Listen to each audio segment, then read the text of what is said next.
Баршаңызға қайырлы күн. Бүгін сіздермен осындай жұмсақ болып шығатын кекстің рецептісімен бөлісемін. Каналыма тіркеліп, лайк, подписка басып қойыңыздар. Бізге керекті заттары сүт, қант, 2 жұмыртқа, сұйық май, ұн, разрыхлитель және варенка.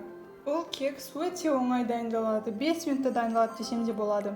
Ең алдымен ыдысымызға 2 жұмыртқаны саламыз. Сосын үстіне қант саламыз. Сүтімізді құямыз.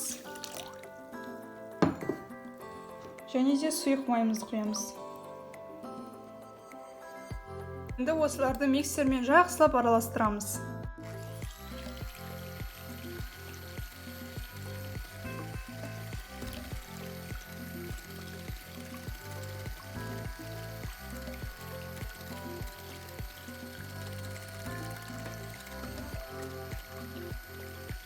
Ендігі кезекте ұнымызды разрыхлительмен араластырамыз. Ұнымызды ситадан өткізіп алдық, енді осыған разрыхлительімізді қосамыз. Енді сухой массамызды саламыз.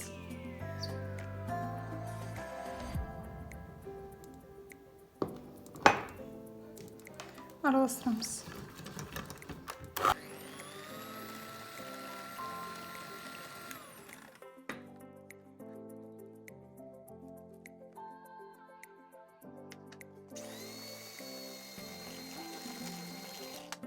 Мінекей біздің тесті дайын болды. Ендігі кезекте протеинімізді дайындап аламыз.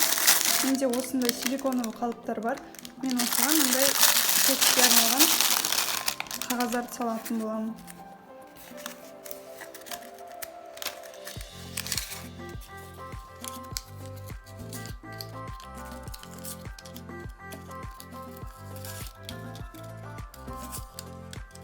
Ендігі кезекте осы қалыптарымызға біз қасықтап тесталарымызды салып шығамыз.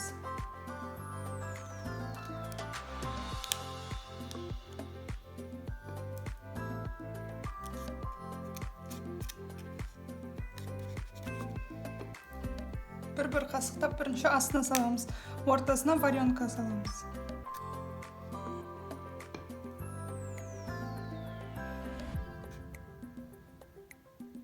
Астыңғы тесталарымызды салып болдық, енді осының үстіне варенкамызды саламыз. Варенканы осындай кондитерский мешокқа салып алсаңыздар, өте ыңғайлы болады.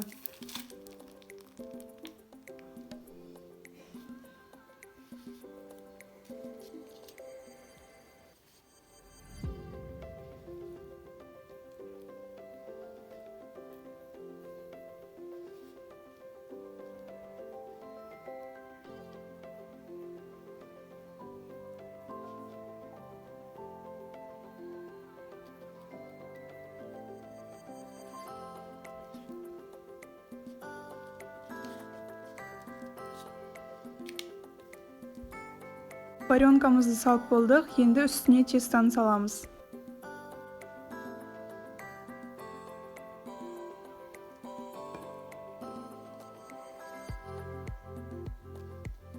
Үстіңгі тестамызды қатты көп салмаймыз. Мен бірінші кексқа қатты көп салып жіберіппін, бірақ бұндай қателікті қайталамаңыздар.